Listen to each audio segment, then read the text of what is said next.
Ici, je vais t'expliquer pourquoi tu as besoin d'un nom de domaine professionnel et un email professionnel lié à ton nom de domaine. Ok? Il y a quelques explications et il faut les connaître. Tu peux essayer d'esquiver ça, mais tu vas être très embêté pour pouvoir le faire. Donc moi, je t'explique plutôt comment le faire.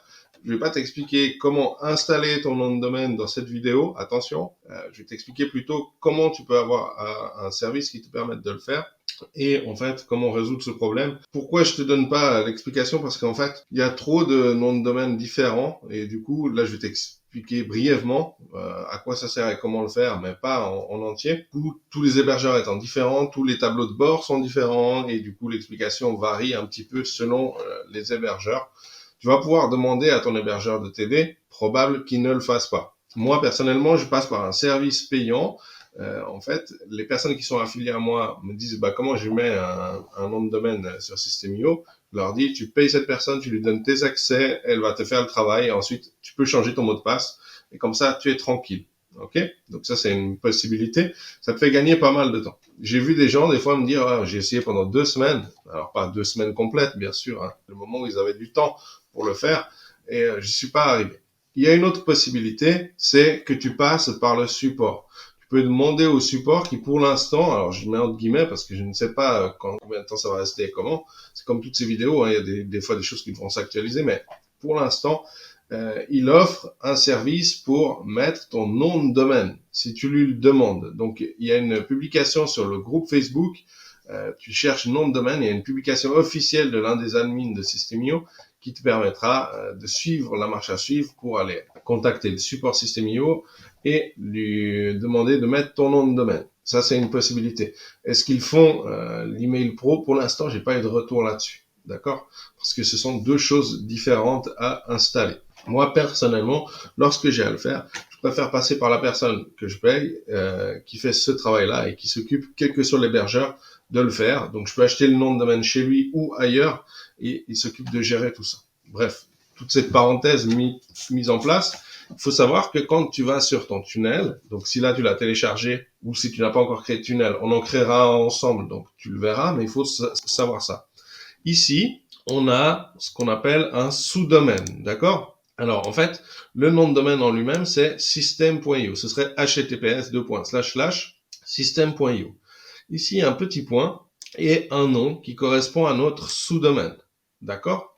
Sache que déjà, tu peux le changer si tu le souhaites, mais changer cette apparence-ci, qui donc là est prénom et nom et 342. Mais de toute façon, je te conseille de prendre un domaine professionnel. Ici, tu vas pouvoir donc, quand tu auras ton domaine professionnel, cliquer sur paramètres et venir le changer ici. D'accord? Ici, j'ai pris seoform.eu. Peu importe le nom de domaine, essaye de trouver quelque chose. Ne pas t'enfermer sur un mot-clé, ce que tout le monde fait en général, et ce qui est dommage, parce que si un jour tu veux changer un peu d'activité, tu seras enfermé avec ce nom de domaine.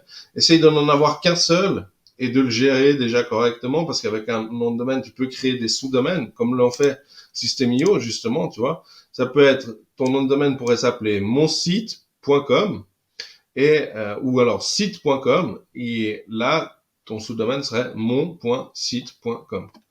C'est toute une explication pour les sous-domaines qui ne se sera pas vraiment utile, à moins que tu aies déjà un nom de domaine connecté. Alors là, tu demandes à ton hébergeur ou à la personne qui te fait le service de créer un sous-domaine avec ton nom de domaine, parce que ton site, si ton site, par exemple, je vais prendre l'exemple de Google, google.com arrive sur la page de google.com. Si Google a d'autres outils, par exemple, il a docs.google.com, eh bien là, on voit que l'URL, elle est différente. C'est un sous-domaine de Google. C'est un mot plus un point, sous-domaine de Google. D'accord? Ça, c'est très important.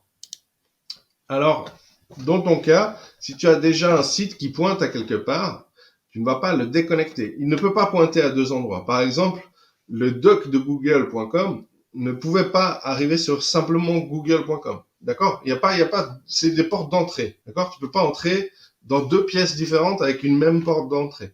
Donc là, si tu installes ton nom de domaine, tu vas pouvoir le changer ici de sorte qu'il soit sur tes tunnels. Il y a une autre possibilité. Je sais que c'est un sujet un peu compliqué, c'est d'aller sur domaine personnalisé et ici, dire faire de ce nom de domaine le nom de domaine par défaut pour tous les tunnels. Comme ça, tous les prochains tunnels que tu créeras seront au nom de ton nom de domaine. Donc ici, je ne vais pas le faire, mais on pourrait le faire. Et du coup, ça permettrait que chacun porte ce nom de domaine par la suite. D'accord? Tu peux avoir plusieurs tunnels avec le même nom de domaine. Si là, je crée un autre tunnel, il va aussi avoir ce nom de domaine. Par contre, c'est la fin qui va changer à chaque fois. C'est un sujet un peu spécial. Je sais, c'est particulier si tu n'as pas encore l'habitude de faire ça, mais simplement, dis-toi que c'est un peu comme l'adresse de ton point de vente et que tu aurais des petites succursales en parallèle. Ok? Donc là, il te faudrait aller, si tu voulais le faire par toi-même ou demander au support, tous les cas, si tu voulais le faire par toi-même, ajouter un nom de domaine. Tu mettrais ce nom de domaine ici avec https 3w ton nom de domaine. Et là, tu devrais lire cet article pour pouvoir suivre les explications. Alors, les explications sont pas trop compliquées. C'est juste que selon l'hébergeur, à partir de ce point-ci, tu vas devoir te rendre chez ton hébergeur, un peu plus bas. Et là, en fait, ça peut varier. Ici, on a Namecheap, mais ça pourrait être un autre, Cloudflare, ça pourrait être Yonos, ça pourrait être... Il y en a beaucoup. Et donc, du coup, System.io n'a pas fait l'explication pour tous les noms de domaine, mais simplement l'explication, elle reste la même jusqu'ici pour tout le monde. Et à partir de là, elle varie selon l'hébergeur. Et là, en fait, c'est là que ça peut devenir plus compliqué parce que parfois l'explication n'est pas donnée très clairement ni très accessible. Donc, du coup, ça peut être difficile. Donc, comme je te le dis, soit tu passes par le support, soit en devenant affilié à moi, tu me dis, ah, moi, je veux quelqu'un qui me l'installe, je veux pas perdre de temps pour ça. Et à partir de là, tu pourras profiter de ce service-ci. D'accord? Tu auras besoin aussi d'un email professionnel. Donc, cet email devra être relié à ton nom de domaine, d'accord? Et ici, il sera noté en tant que vérifié. Pareil, si tu veux ajouter un email personnalisé, alors tu vas pouvoir passer par ici. Ici, il y a différents réglages qu'on va pas regarder pour l'instant. Simplement sache que il y a par exemple la signature, mais la possibilité aussi de désinscrire des contacts automatiquement. Et on voit, il y a différentes options. Il y a un email de confirmation pour le double opt-in. Et par contre, la seule chose qu'on va mettre ici, qui est très importante, dès qu'on aura configuré notre email pro, c'est de le mettre ici en tant que contact officiel. On va utiliser, on pourra mettre le nom qu'on décide d'avoir pour les newsletters, les campagnes email. Vraiment, encore une fois, je sais que c'est un sujet qui est pas toujours facile, surtout quand on débute. Moi, je te conseille soit de passer par le support, soit de passer par un professionnel si tu n'as pas l'habitude. Parce que ça peut être très difficile. Ça peut être un motif parfois d'abandon pour certaines personnes, carrément. Alors qu'une fois que c'est fait, en plus, c'est pas une compétence que tu as réellement besoin d'apprendre parce qu'une fois que c'est fait, normalement, tu vas pas le réutiliser 5, 10 ou 15 fois. C'est pas comme si tu devais l'utiliser tous les jours. Et là, dans ce cas-là, je te dirais, voilà, il faut qu'on apprenne vraiment ensemble toute cette méthodologie. Donc, une fois que tu as atteint le Graal, le statut vérifié pour ton nom de domaine et ton email, d'accord? Donc, dans ces deux cas, ici et ici, d'accord? Il faut que ce soit dans les deux cas. Hein. Si ce n'est pas dans les deux cas, il y a un problème. Si tu atteins le statut vérifié de partout, félicitations, tu peux commencer à travailler sereinement. Maintenant, pourquoi est-ce qu'on a absolument besoin d'un nom de domaine? Alors déjà, parce que ça donne une image plus professionnelle. Si on a un nom de domaine, parfois déjà on ne voudrait pas voir apparaître ça, mais si on a un nom de domaine qui se termine par .system.io, la plupart des gens verront que voilà, on est probablement en train de débuter et il y a peu de chances qu'on soit professionnel. Ensuite, il y a aussi le fait que parfois, comme ce sont des noms de domaine qui ont été utilisés à tort et à travers, il arrive sur certains réseaux sociaux que ça bloque parce qu'en fait, il y a eu des contenus qui étaient de plus ou moins bonne qualité et parfois ça bloque. Il y a l'email pro. Lorsque tu veux envoyer un email, si tu veux utiliser un Gmail ou autre, ça va bloquer. Ça n'est plus, depuis pas mal de temps, les règles ont changé. Ce n'est plus toléré d'utiliser des Yahoo, Gmail, etc.